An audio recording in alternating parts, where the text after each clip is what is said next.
Hey guys, and welcome to another episode of 10 with Tom, where we get to explore faith 10 minutes at a time. My name is Tom, and today I want to talk about why we need to calm down.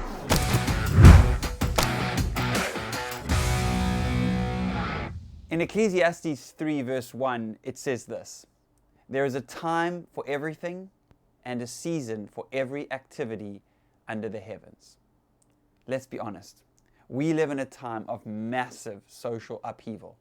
What work looks like has changed, what marriage looks like has changed, how kids dress has changed, how we understand history has changed, our discussion about race is different, even gender seems to be up for debate in this modern world. But guess what? It's always been like this. As the old saying goes, the only constant in history is change. As Ryan Holiday, whom I love, he's a Stoic, he says people have always felt like things are moving too fast and that the change wrought is too drastic. And that's true down to the very first Christians, whose radical love and ideas were seen to be a threat to the empire of Rome. Taylor Swift, who my wife absolutely loves, her advice to all of us who are freaking out or running around about all this is fitting. She says, you need to calm down. As God says to Joshua, who was leading his people into the people of Israel across the river into a massive season of change. And God says to Joshua, be strong and courageous. Do not be afraid or terrified because of them. Calm down, for the Lord your God goes with you. He will never leave you nor forsake you. You see, while this world is constantly changing, our God's character does not. As the lyrics of the song Same God by Maverick City remind us. I love this song. You heard your children then, you hear your children now. You are the same God. You answered prayers back then, and you will answer now. You are the same God.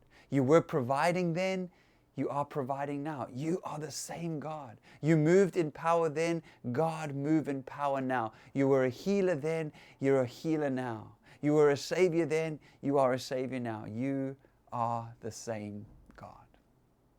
And I don't know about you, but I think for me that brings great comfort in the midst of change and turmoil. That God is the same yesterday, today, and tomorrow. Now, let me just say this. That doesn't mean that the way God works or He speaks or acts is the same. In fact, if you read the scriptures throughout history, it seems like God almost never speaks to us in the same way. Sometimes He speaks to us through a still small voice, sometimes through lightning and thunder, sometimes directly to people, other times He speaks through people or through circumstances. I think like any good parent, God knows His children, and He knows the best and most appropriate way to communicate with us and to guide us and to teach us. And of course, that's not always the same. No parent would treat their 3-year-old the same as their 13-year-old. So when we say God never changes, what we're really saying is His methods may change, will change, but His motive never does. His character, who He is. And so let's rest and find peace in that today, in the midst of this world that is always changing. Let's rest and find peace in who He is, not in the world or the circumstances around us, not in the petrol price or what the economy is doing on any given day, but in who God is, His love and His character, which never changes. Let me also just say this, and I think a lot of Christians need to hear this. We're not going to stop progress by banning things, by being against things. We talk about being for, we should be known for what we're for, not just for what we're against. And the reality is, even if we're right, it doesn't really work being against things. In fact, it just does the opposite. It draws people that you're trying to protect more strongly to the thing you're trying to protect them from. And if that kind of combative anti-culture posture succeeds at anything, it just succeeds in heaping shame and guilt and embarrassment on people.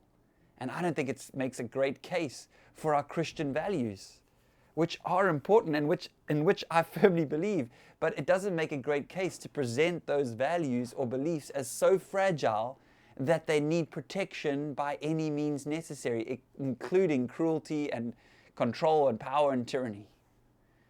And I see this so often, especially on Facebook, Christian friends arguing for something that I also believe in, but arguing in such a horrible and divisive and I would say even abusive manner. And all that does, guys, is just drives people away from faith And it makes it seem like we're just like everyone else, out to get more power, out to get more control, and even worse, using our religion as a cover to just get what we want. So what are we supposed to do? Well, I love what 1 Thessalonians 4 verse 11 says. It says, stay calm, mind your own business, do your own job. You've heard all this from us before, but a reminder never hurts. We want you living in a way that will command the respect of outsiders. I love that. That's what we're supposed to do. Stay calm, mind your own business, get on with it, practice some empathy, try to, understand, focusing on what we can control, like being decent and kind and loving to those around us. By this, the world will know that we are their disciples. Living in such a way, the writer says, that people outside of our faith think, wow, I don't believe what those Christians believe. I mean, they believe a guy rose from the dead. I mean, that's crazy. But man, I want to hire them because they work so hard. I want my daughter to marry one because, you can trust them.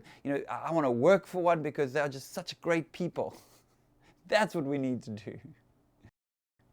That's what it means to be followers of Christ. That's what it means to shine our light, to be salt and light. So in closing, just this kind of random thought, 10 with Tom today. I know it's tough out there. I know things are changing and changing so fast it seems it's hard to keep up. But let us remind ourselves God is the same yesterday, today, and forever. And His promises remain true, that He will never leave us and He will never forsake us. And because of that, we can find peace and we can find rest. And we can, as Taylor Swift says, calm down. Thanks so much for joining for another episode of 10 with Tom. It's been great to be with you. I hope these short videos are helpful. Make sure you like, subscribe, and share to friends and family who may need to hear a message like this. But it's been great being with you, and have a great day.